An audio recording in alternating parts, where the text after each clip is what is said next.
Good afternoon, TEDx guests, Baylor staff, and fellow residents.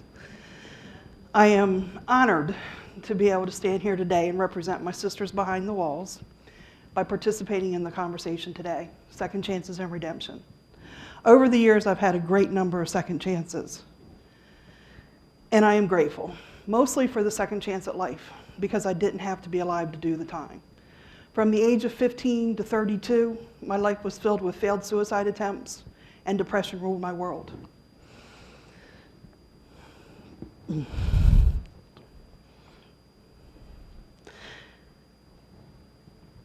Yeah. As a little girl, I had wonderful dreams. Dreams of getting married, having 2 children, a boy and a girl, living in a nice house,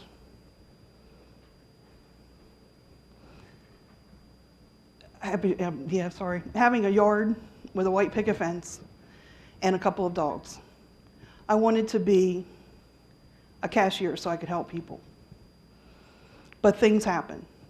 Things happened that destroyed those dreams because they destroyed my confidence, my self-worth, and my self-esteem. At the age of 23, I became a single mother. My son was one of the most important people in my life, but even he couldn't fix me. I still had bouts with suicidal tendencies and depression. I hated my life. I hated my parents and could have cared less if they lived or died. When I came in, I was hurt and broken. But we had choices to make because my parents had my son. So I gave them a second chance. A few months later, standing in a cell, I asked God how my life got so messed up that I ended up in here. And my answer was, because you believe the lies. You believe that you were dumb and you were stupid and you were never going to amount to anything. But then wrapped in what I can only describe as liquid love, God said, if the creator of the universe loves you, and he does, then what does it matter what anyone thinks? I was given a second chance at life. I learned that to honor my mother and father meant respecting them, forgiving the past, because they did the best they could based on the knowledge that they had at the time. I decided I was going to be a person of integrity, and regardless of how long I was actually going to be incarcerated, I wasn't going to leave the same heartbroken person I was when I came in. The last 23 years have been spent learning and growing. I wish I could tell you that only bad people come to prison, but that's not true. We are daughters, maybe a sister, mother, grandmother, aunt. Our childhoods may have been just like yours, but something happened. I was 32 when I came in. My son was 8. I had graduated from Del Tech when he was 6. We lived on welfare when the help was needed, but when I came in, I was working a full-time job. I was living a second chance. Funny things about second chances. If used properly, they can lead to another and another and another. In addition to my parents, my grandmother, who I had never had a relationship with, gave me a second chance. Other family members came to know me, and they've stuck by me to this day. Every day I wake up, and I know that I'm incarcerated. I know that I'm a ward of the state of Delaware, housed here until such a time as I receive my release papers, and no matter how much I've changed, I can't leave yet. Most days that doesn't haunt me, but there have been times when the reality of that has been overwhelming. Remember my grandmother? About a week after I was sentenced, she passed away. I wasn't permitted to go to the funeral, and my family was too busy to come up and see me. I had to grieve alone. Overwhelming. The reality is I've lived an entire lifetime within these walls. When my son had to have surgery, I was here. When he was getting ready for his first school dance, I was talking to him on the phone, but I couldn't be there. When my first grandchild was born, I wasn't able to be there. I didn't get to hold him until he was about a year old.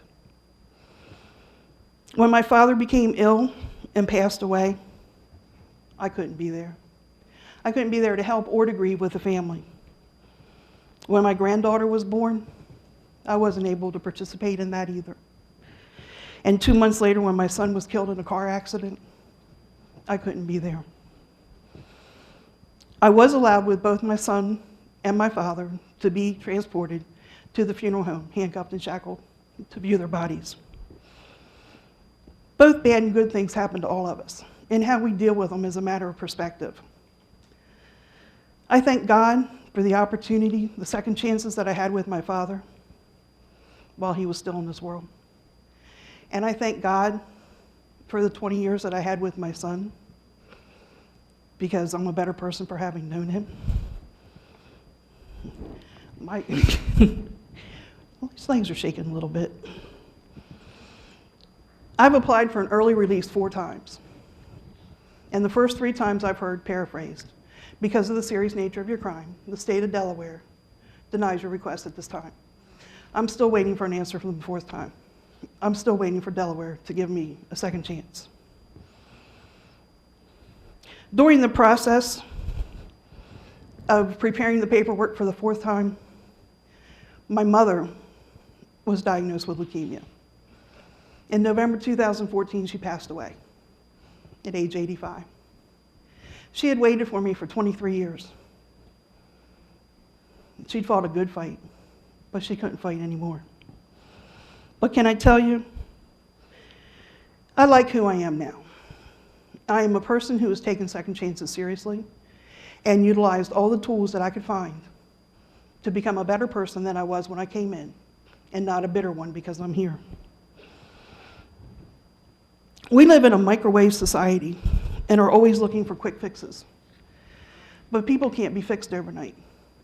It took some of us years to get messed up, and it may take us years to change. But we can't do it alone. No one can. We need help. We need help for the healing process to begin. We need people to help us to get over the traumas of our past and to grow. I wish I had time to tell you about the people who embraced me, the people who helped me to stop believing the lies of the past. I wish I had time to tell you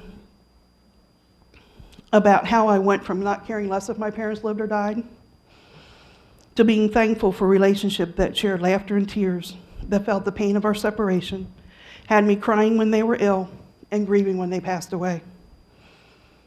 Some people don't believe that they deserve second chances. Maybe that's because no one's ever told them that they do. Maybe they believe the lies of their past, and they believe the people who tell them that they will never change or do better. We all need to give and receive second chances. We need to learn to embrace others. So what is redemption? For me, you would think that redemption would be my release papers. That will be a great day, no doubt. But for me, true redemption came on a cross over 2,000 years ago. And I wish I had more time to tell you about that. But let me leave you with this. Prison is just a place. It is not who we are or what we may have done. It is impossible to share all of our stories, even though there are a great number of similarities. But we need help. We need help to overcome the past so we can have a better future, not only while we're in prison, but when we leave. Do you know someone who could help? Someone who could spread the word? Did someone come to mind? Could that someone be you? I want to thank you for caring enough to be here today and participating in this conversation. We need people to embrace us and help us to find our second chances.